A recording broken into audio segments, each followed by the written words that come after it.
argument. You know what I mean? Yeah.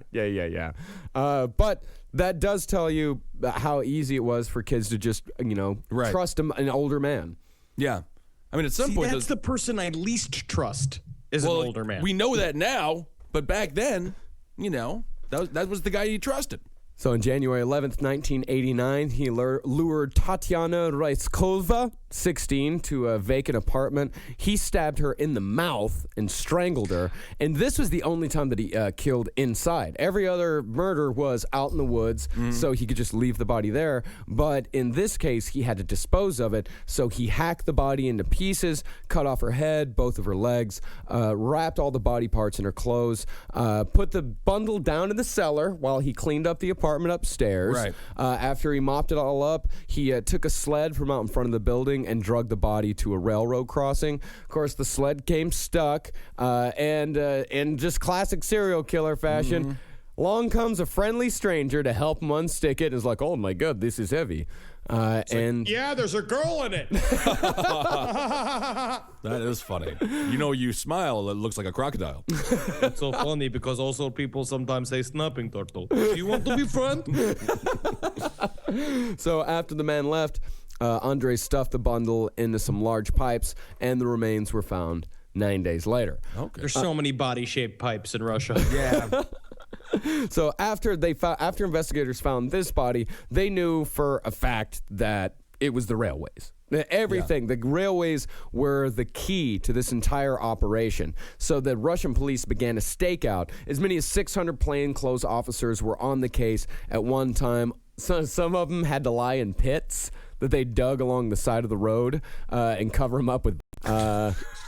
No one will notice you. Everyone's gonna think you're a bush. A big hat with leaves on it instead of being like, I am tree. No one look at cop. The rest is tree. And there were also police women decked out in short skirts and heavy makeup. And Chikatilo never even came close. Because they looked ridiculous. Yeah, he knew. So if police were concentrated on Rostov, he would move to the town of Novotorosk. And it was discovered that he was killing there. And the police would move some to Novotorosk. That would weaken Rostov. So he would move to a third city. He would go to Shakhty. And then once the investigation went there, he would go back to Rostov. So it was just this big shell game. It's kind of funny if you play that Benny Hill music behind it. It seems like that there's a term for this type of investigation, which is it's some sort of trap where the idea is to like kind of smoke them out. I was just gonna say it reminds me of the Australian serial killer episode when they put the shotgun in the bush and they just tied the string to it. Yeah. And that didn't work either. No. So that summer, Chikatilo killed 4 more times. 3 of them were little boys. He killed a 10-year-old boy named Alosha Kobatov. And, of course, Alosha was fascinated with horror movies. It was around this time that, the Soviet Union started becoming a little bit more open. This was during the period of Glasnost, in which things were starting to open up in the Soviet Union. And so horror movies were coming to town, and they used to show them at these places called video salons. And they would. I just feel like in Russia they would watch horror movies, and they would just be like, oh, "This is very funny comedy, but where is the horror?" Yeah. Of course, Chikatilo picked him up on the corner of Karl Marx Street and Soviet Street on August 28th, and he approached the boy, started having a conversation, and he said, I can show you some great horror films if you like. I've got a big collection in my cottage. Why don't you come with me and I'll take a look? Which is also how I make friends, which makes me sad. Yeah, let's go back to that's how we all made friends, really. Yeah. It's like, hey, come over to my place, we'll watch a horror movie. We'll gauge each other's reactions, and then when we both see that we both feel nothing, then we become friends. Perfect. So this is the one that I'm talking about that was a little, artful may not be the right word, but he definitely gave this kid the full horror movie experience. So a couple of years. Oh, yeah, this is the thing. Yeah, this is definitely the. Do you want to see something really scary? Right. And then It's like that movie Last Action Hero, where the kid gets sucked into an action movie, but this kid gets sucked into a really bad This horror seems, film. he gets sucked into a terrible horror film. So they start walking back to Chikatilo's house. And Chikatilo says, hey, why don't we take a shortcut through this graveyard? Now, Chikatilo, years earlier... Again, if I was to meet with somebody that wanted to go see horror films, I would literally do the same thing. Where it's like, do you want to come with me through this graveyard? And people would be like, cool, yeah, cool. Definitely. So he took the kid into the graveyard, and a few years earlier, Chikatilo had contemplated suicide, fairly hard. He'd even dug a grave for himself at this graveyard, and this was Which just years seems like before. that's the hardest thing to do first. Yeah, it is. It is. I mean, I guess it gives you time to think. Yeah. You know what? I rarely say this about suicide, but sometimes do it. Chikatilo. Go ahead. Go ahead. Yeah. So he had already dug a grave for himself. This was years before. He shows up and he gets this bright idea, like, hey, let's have fun with this kid in this grave. And so he takes the kid there, and not only is the hole still dug, but the shovel he had used to dig it was still propped up against the tree next to the hole. So he jumps on the little boy. He hits him over the head. He bites off his tongue. He cuts off his genitals, throws the body in, and as he's chewing the genitals, he buries the boy. Was the boy alive still, or do we know? I believe the boy was dead when he threw him in. And it wasn't until Chikatilo's arrest that the body was actually found, and by then it was no more than a skeleton, because, of course, no one noticed the freshly dug grave in the graveyard. I can just imagine him just going like, no, you enjoy yourself because this is a especially comfortable grave because I built it for myself. Right, yeah. So in 1990, Chikatilo killed 8, which of course was his deadliest year since 1984. And of course, in reaction to this, and he really was a bottomless killer. Yeah, it's kind of crazy. It just never stopped for him. Yeah, he didn't have any significant cooling off periods at all. No. The only one was between his first murder and his second murder. There were, I think, 3 or 4 years between the first one and the second one. But that's the only one that he that's the only characteristic he shares with a lot of other killers. The one thing about Andre that he doesn't share with other killers is that he shows no sign of ever wanting to be caught. Right. No. Once he is caught, he has an urge to confess, but he never shows any sign of wanting to be caught. There's never a stop me before I kill again. Right. Right. So in 1990, it was he killed 8. That was his deadliest year since 1984. And of course, in reaction to this, and witnesses reporting a middle-aged man in the company of young boys, a lot of those were coming around, or a lot of the witnesses were coming forward. Soviet police organized a massive stakeout in major stations in Rostov, and this was their first smart move. Actually, they organized a big police presence, like a very obvious police presence in the major stations in Rostov, but they placed undercover agents at the smaller ones because they thought if they flushed them over to the smaller ones, then and it was it'd be easier to see who was doing it, and it technically did work, but not completely. Yeah, it did work, but due to the incompetence of the Soviet police, it did not work. On November 6, 1990, Chikatilo killed and mutilated a 22-year-old woman named Svetlana Korostik in the woodlands near a station called Donzlakach.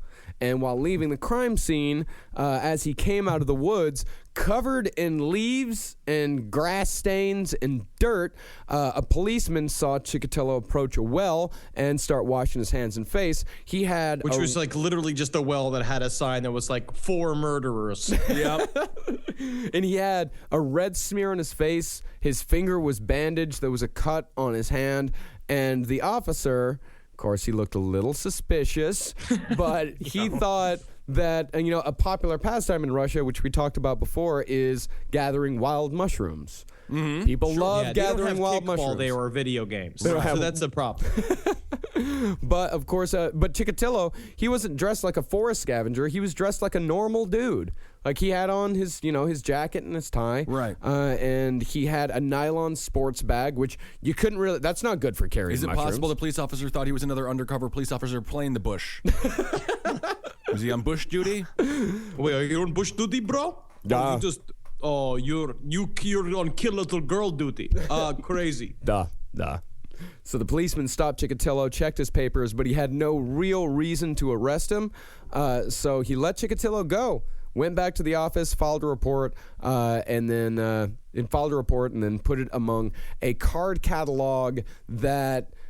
Now, this is insane. And this tells you a lot about Soviet Russia, and this also tells you how Chikatilo got lost in the shuffle. Mm-hmm. They had a card catalog of all the suspects that was 500,000 names long, it was all written by hand. Do they have that Dewey Decimal System? I feel like that would come in handy here. Yeah, no, they had no real organizational records. Like it was pretty hodgepodge.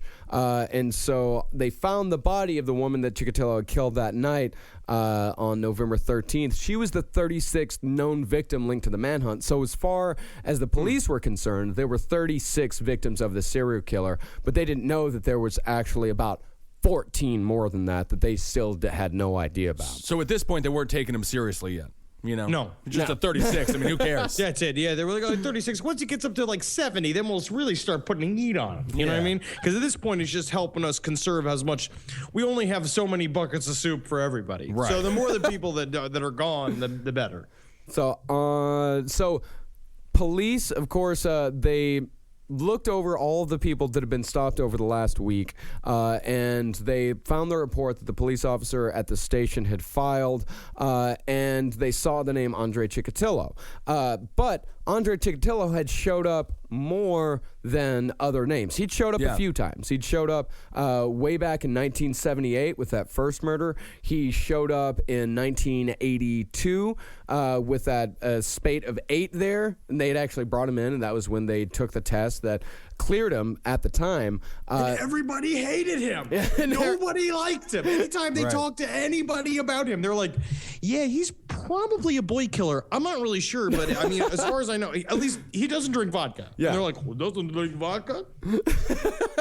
There was one woman that worked with him said that she looked over his shoulder in his, and he was just sitting there drawing crosses, like little tiny crosses. Well, that is artistic. Yeah, I guess fine. That's fine. It's like drawing the little like weird graffiti S's, like the chain link S's. Yeah, I love those. I'd be more concerned if it was that. Yeah. So police put Chikatilo under surveillance, and they saw him approach lots of young women and children, and of course the woman or child would break off. Chikatilo would wait a few minutes and then seek another conversation partner, and so finally after 6 days they hadn't seen him do anything, and Chikatilo apparently didn't know that he was being followed. He left his house on November 20th with a large jar that he had filled with beer, of course, ostensibly to go find a hooker and say, hey, let's go relax. Just a hot jar of Russian beer. Yeah, it's disgusting. Disgusting to me. And as he exited a cafe, 4 plainclothes officers walked up to him and arrested him, and he made no attempt to resist. Yeah. Yeah, because then it's just like, all right, let's just do this. Yeah. Let's get this going. Yeah, Come on. And so he, after 10 days of interrogation, he finally began to confess to the murders. The reason why they had kept him, despite the discrepancies in the blood and the semen type, was because a couple of years before, there had been a Japanese report out that said that it is possible for someone to have a different blood and a different sperm type. It's a 1 in a million thing. But that wasn't something that was discovered until, relatively recently. And around like the 90s. So it was really he was just acting like a Times Square Elmo, just going around and harassing random people, and they would branch off. Yeah. And Pretty much, yeah. And the video of the confessions, because basically it's him in a hot room of all shirtless Russian men screaming at each other, and then it cuts to him with like dolls of little boys, and it's just like because it's voiceover on the documentary, but it's just him just going like I stopped her and I stopped her, and then like chew, and then him going like like chewing near the genitals and chewing near the nipples and stuff, and like, he was very animated. Very animated. Yeah. But my first thought, it was just like, God, that room must smell disgusting. 10 drunk, vodka-soaked, cigarette, just fucking body waste. Yeah. If an NFL team drank vodka on the sidelines instead of Gatorade, just imagine what that locker room would smell like. Well, speaking of the crowd, the trial of Andrei Chikatilo was populated by a typical Russian crowd, or at least the book that I read said it was a typical Russian crowd. He described them as, quote, aggressive and ill-tempered. Oh, all right. They also put him in a gigantic metal cage Yeah. to protect him from the people. But meanwhile, like when you see video of the trial, it's him just sitting on a stool, like literally going like like snarling at people and shit. Well, He that was- was his one chance to get the nickname. Yeah. He was a ghoulish looking fuck too, because he shaved his head. Some people say that he shaved his head because the police were looking for lice. Other people say that he requested to have his own hair shaved.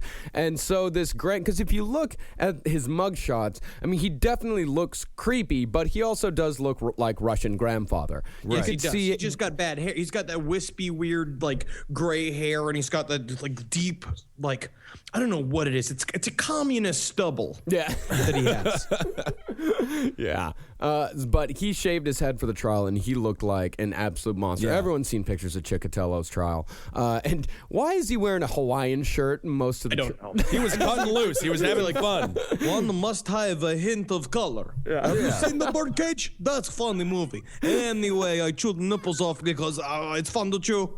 I love how springy they are. It is a funny movie. It took 9 hours to read the charges against Chikatilo. And on the first day of the trial, I don't know where he got it from, but he brought a porno mag out of his pocket and waved it in the air. Yeah. He would constantly interrupt the proceedings with shouts. In fact, one day, after a particularly noisy standoff with the judge, Andre took off all of his clothes, waved his soft penis at the court, and he said, "Look at this useless thing. What do you think I could do with that?" So he's using his small dick defense. Yeah. I see. The flaccid penis defense. That's perfect.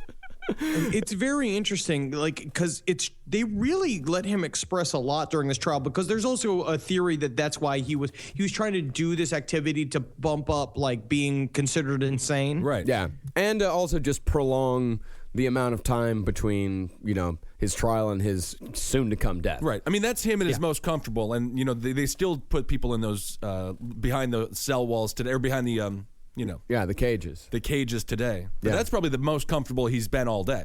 Yeah. And all week. Yes. Oh, yeah. So on October 15th, Chikatilo was found guilty of 52 of the 53 murders and sentenced to death for Which each one got offense. away from him? What poor family didn't have justice at the Chikatilo trial? Oh, man. What's the only kid? That's unbelievable. He was also found guilty on 5 counts of sexual assault committed during the years he worked as a teacher in the 70s. So they brought those charges That's back. nice. That's nice. I'm just fascinated by this jury. Was it a jury trial? No, in Russia, you don't have trial by juries. So it was just What the they do judge. is Just it's a judge. How didn't the They have judge a have enough judge? evidence for 53 out of 53? But he's got they have two members of the public that sit next to the judge. Oh, right. So yeah, it's weird, but it's like, it's just 3 people. Yeah. I think that's It's a the way they do it Destiny's inside. Child system. Beyonce is the judge. Yeah, and Chikatilo, just like Ted Bundy screaming, "Tell them they're wrong." As soon as Chikatilo heard the verdict, he kicked his bench across the cage and just started shouting shit. And the whole time he kept. Back in, I think, like 88, his son had a garage built next to his apartment complex. And, of course, there was a lot of sewage involved. So Andre Chikatilo took that as his little pet project to rally against the Soviet system at the time. So the entire time during his arrest and his trial, he kept saying that he was being persecuted by the higher-ups in the Communist Party for protesting stinky toilets. Ah. Yeah. All right. Yeah. Which is just like, you might as well just go to California and protest against palm trees. 'Cause it seems like Russia is mostly stinky toilets. Oh, yeah. And when he was given an opportunity to make a speech, he said nothing. And on He did do a weird interpretive dance to 17, that song by Fleetwood Mac, which is really interesting. and on Valentine's Day, 1994, Chikatilo was it's romantic. It is. Hallmark made up the holiday. Don't get me started, but let's get back to Chikatilo. So Chikatilo was taken from his death row cell to a soundproof room in Novcherkassk prison and was executed with a single gunshot behind the right ear. These Look at guys that. do this real fast. Really Executions, like, it's just real. There is no discussion. They literally, it was like not that long after the fucking end of the trial. Yeah. Like, they just take you in there and they just pop you in the back of the head. And it's Looks done. like it was about 6 months. 6 months. Yeah. That's it. Yeah. Get it done. That's very interesting. All right. So No, Chikatilo's actually dead. 5 months. And as a bit of an epilogue to just show you how fucking brutally depressing and sad the Soviet Union is, remember the guy that was executed for Andrei's very first murder, wrongly executed? So after Andrei's trial, after he was found guilty, prosecutors eventually tracked down the mother of the wrongfully convicted because they wanted to apologize to her. And when she heard the news, she broke down and cried because she had not even known that her son had been executed in the first place.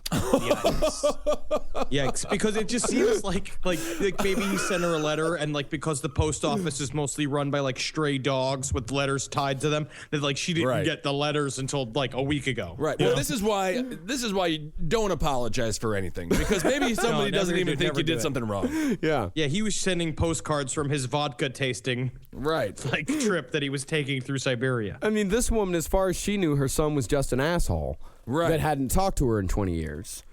I guess it's a relief to know that he's dead. Yeah, it's a relief to know that he was wrongfully executed for a crime he didn't commit. Yeah, that had to be awkward for those cops. Ma'am, I'm sorry. We have to let you know that your son was innocent of all the charges and we wrongfully executed him. You killed him? You killed him? What do you mean you killed him? Never mind, we didn't. He's still alive. He's doing great. So the birthday party's over. So we can't do the birthday party? Well, this is just what an insane story. Man. You know, and again, it's just like it's a perfect combination of psychosis and environment. He is a brutal fucking killer, probably one of the more brutal that we like. America has we have a flair. Yeah. You know what I mean? Like Richard Ramirez has a fucking, what a great story. Like Andrei Chikatilo is just the fucking, I don't know what it is. It's almost like entropy. It's like people just like disappearing into time, and that's just what he's a part of. He's like the brutal underside of the communism, of like what happened in early communism. Yeah, Very interesting. Yeah, he did his life paralleled the rise and fall of the Soviet state almost exactly. It's creepy. Yeah. Good. I'd say good point, Ragnar. Yeah, good point, Ragnar. And let's not say Ramirez's story was that great. I'm just saying it was an interesting. It's a fun story, just because he liked rock and roll. Fun is also I'm just saying, if Chikatilo, I'm just saying, if like Chikatilo could have made it a little bit more entertaining by like dressing up as a raven, or like being into like, you know, like really into any sort of like AC/DC, really getting into that sort of thing, like getting into Danzig real hard and wearing shirts and talking about how like he's the fucking channel of the devil. He that did put on his case. He put a great theatrical event though during his trial. So Yes, he did try. He did try. God, that fucking, you know what they call a soft penis in Russia? They call it a pink necktie. I've heard that. So he is in a great time. I'd like to wear one of those. All right, let's see. We got the live show coming up this Saturday. Yep, this Saturday. What's the exact date on that? I believe that is the 28th. Nope. That is the 27th. All right. This Saturday, September 27th at the Creek in the Cave, 10 p.m., 1093 Jackson Avenue in Long Island City. You can take the 7 train to get here. You can take the G train, the E train, all kinds of shit. But this month, we're going to have Holden McNeely of the Round Table of Gentlemen sit in with us on stage. Yes. Making the show a little bit more unlistenable. Well, I mean, it would be unwatchable. Yes. Unwatchable, I'm sure he's going to Holdenators hoe us and all that. So come on out to that. I also want to. I have a week at the Creek, October 12th through the 17th. So that's every Sunday through Friday at 7 p.m. starting that, and that's gonna be really fun. Also, we're gonna do a bunch of things. Want to remind everybody that it's 2 weeks away from our favorite month of the year, October, and we are not going to disappoint. We're looking for Chris. We're going to be doing a listener pasta episode. Please submit your scariest stories, funniest. That's what's the problem with my fucking brain. Right. Was it's like submit your scariest stories. We're going to be reading them on the air, and we are going to attempt to disgust you again this year. That's right. So just know that our Dark Lord and Master Satan himself we're doing it right for him, and we're gonna try to brutalize you. October is gonna be a fun month. yeah, it is. Definitely. All right, everyone, let's do a Hail Satan.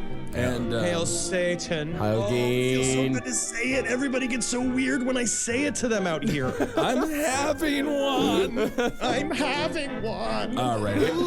Hail yourselves, everybody. Hail me. Heil Gain. Uh-oh. En mijn mokos te laat. Okay, we'll talk to you soon. Goodbye.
This is a Sleepycast Lost episode. Suicide Cooking Fun Time. Featuring Psychic Pebbles, Johnny Utah, and Spaz Kid. My name is Captain Dickhead. Later in the show, I share my recipe for roasted human breasts and potatoes in PP sauce. Stay tuned. Let's get on to the real meat potatoes, Jeff. Something's been peeving you. The real meat potatoes? Something's been really peeving Jeff. Jeff calls me every day. He just says, I'm peeved. When we talk about like meat and potatoes, like the term meat and potatoes, I never really figured potatoes like go with like a meat product. It's like you do like a baked potato and a steak. What planet do you live on? Everybody like a baked potato and a steak, or mashed potatoes and turkey, or it's usually like potatoes. Yeah, meat, or cut up potatoes and a chicken. Meat potatoes. But they're not things like they go together, yes, but they're not things like potato is like the biggest pot or like butter and bread. Like it's like I mean, you could argue it's like the biggest side dish. Every time we go to Outback Steakhouse, it's always like we like a potato. Mashed potato or baked potato. It's kind of like norm though to get like a potato product with your main dish. So it's like like baked potato or French fries. Potato. Yeah, well that's what I mean. Like potato is the biggest side dish for meat, besides like vegetables. But those are fucking. Who gets it? Maybe. Vegetables? Do you like potatoes? Do you hear this guy talking dishing vegetables? Dishing on vegetables? Vegetables could be okay. I love vegetables. Me too. I have frozen vegetables in the freezer. Then I do like cook them. Dude, frozen vegetables? I make them. What are you getting fucking school lunches early today? Damn, dude. Corey's vetted today, dude. I grilled asparagus earlier today. I have asparagus in my fridge. I'm gonna cook it tonight. Fuck you, Jeff. I actually wanted to. Jeff. Is that doubt? Is my asparagus making abilities? We'll see. We should have asparagus. Let's have an asparagus. What do you think about zucchini? What do you think about loser has to die. Can you smell? Do you have bad smelling piss when you eat asparagus? Do you smell it? Yeah, apparently it's not good for you. It makes your piss rancid. It does. It makes your sperm taste rancid too. I don't know about that, but I've been told. It does too. Yeah. It makes you like you're what? To smell your pee through your dick. Like actually, like it's that strong. It's like when you piss, it has that after like. I'm not sure what chemical process. I have to look this up on Wikipedia why your piss smells, but it definitely is terrible. It definitely noticeably. There's a couple things, right? People say like, but there's also things that make it smell better. Like people say pineapple makes you sperm. Dude, it's strong. Like it smells like fucking. It's as strong as like paint thinner. Do you think really guys are there really considerate guys out there that are thinking, well, I better make my cum taste better? If you know you're gonna be maybe I can see that. Like, but that also requires like fucking planning. You feel like okay, some tonight girl gonna be eating that much of it. She's just like, well, it's like a full meal. It better taste. Yeah, I guess you gotta stock up. I don't know, yeah, but like I said, it also have to require that you would know you're going to get a blowjob later. Are you talking about you have to plan it. The idea that if I eat asparagus, this is going to ruin the smell of my... No, well, that or like a guy's looking... Not even not eating something bad, but like purposely eating something good to make it enhance the taste. So like eating a pineapple... I'd like to see a study on that. I think it's a load of bullshit. But hey, I could be totally wrong because I'm not a scientist. All right, we'll see. I'm not a sperm scientist. Apparently, like eating, what is it, like mussels or something, increases like the. Is it no? It's like oysters makes you. It has like the kind of stuff that puts off the things that make you, a little horny. When you pheromones or whatever. Yeah, pheromones. Yeah. Like they eating that kind of stuff can make you get you in the mood. If you eat an oyster, you get horny. So hey guys, if you want to treat your lady right, eat a fucking eat a thing whole of oyster. Nasty old slimy oysters, and you can get her in the sack. Corey devours plates of mussels. Oh, dude, I was wondering why, Corey. You know what? I always wanted to fuck you. Now I know why. There's a problem with mussels though that I have. Like you can get good mussels, then you can get the kind of mussels where it's like chewy. You kind of feel bad that you're eating it because it's still very. I don't mind eating a mussel if it's like a pea pod, like it's tiny. You almost feel like you're eating full. Yeah, like full when I open something up and it's like I'm fucking like a whole live animal. Yeah, like I'm prying open. Yeah, you're like ripping open its jaws. Yeah, like I feel like it's like fucking shattering ligaments inside of its body. And then I see it's like still there and it's still beating heart. I'm just like, okay, I don't want to eat this one. This is like the most traumatizing thing you can do ever to an animal. Yeah, you have to fucking break its jaws. It's like open, in its home, you're just like ripping its roof off and eating it. Yeah. I have a question about eating in general. I've been questioning this lately. There's a certain like I don't know. You almost call it like a manliness to eating certain things a certain way. Okay, well, I'm curious. You take all right. Let's say using examples like steak steak? Chicken Steak's wings. manly. Chicken. Well, not. Here. I'm wait. Hold on a second. There's like, let's say steak, chicken wings, and fish and things. What do you think about eating?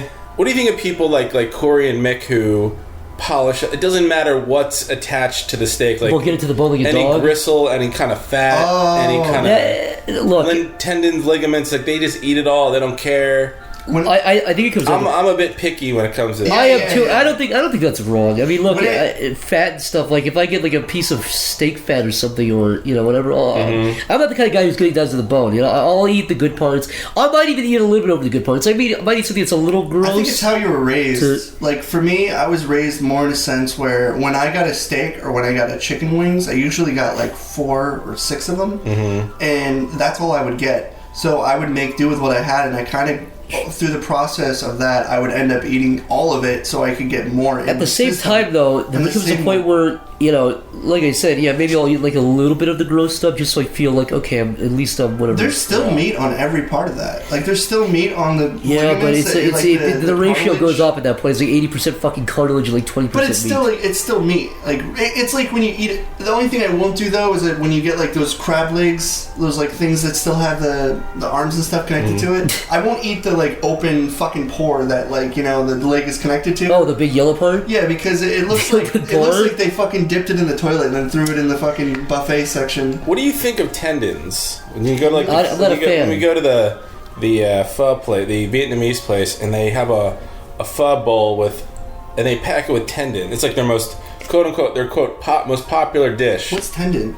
It's like the shit between it's like you're in between your bones basically. Do we eat that? Is that what I get in my spicy? Well, it's noodles?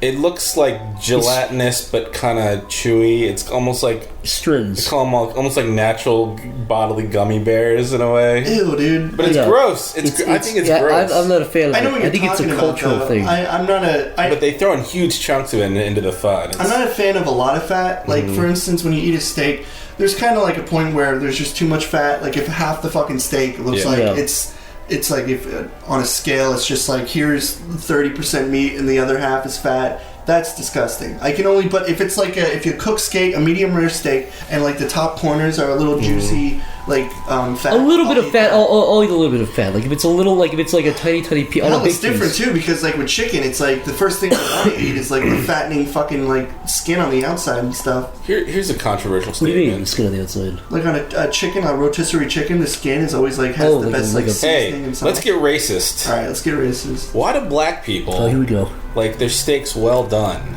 Is this a That's joke what I or want to know. is this No, that's a real question? No, I'm serious. That's a real. Why do they go to Outback Steakhouse and they're like, I want a well? Do they? And they ruin it. Yeah. I've never paid attention to them. Well, Jeff, they want What some, is they well want done? something as black and dark and Well, charred there's as no their more. hearts. There's no more pink inside. Yeah, is that what it is? It's like like charred. They're like they want to consume borderline themselves. charred, dark inside. Their dark, crusted over beating hearts desire more of it. They need more want- dark, crusty. I think people who like well done and how they as they call it blue steaks or it's That's nasty. I think the best thing is like medium. I ate If rare. it's too pink, I feel sick. If it's too, I like medium rare. I'm medium rare is alright. content, but Medium rare is kind of like Well, it that depends. point. Depends what you go with. I've had a medium steak that's been really fucking black, and I've had medium steaks that have been really red. And yeah, they're raw. not very good. They're not very good at the consistency. No, it's very off. That's why I pick medium because it's like a nice. If there's a little bit of room for error. Yeah, that's true. One way or the other. Yeah, that's true. You can never really go wrong with a medium rare steak.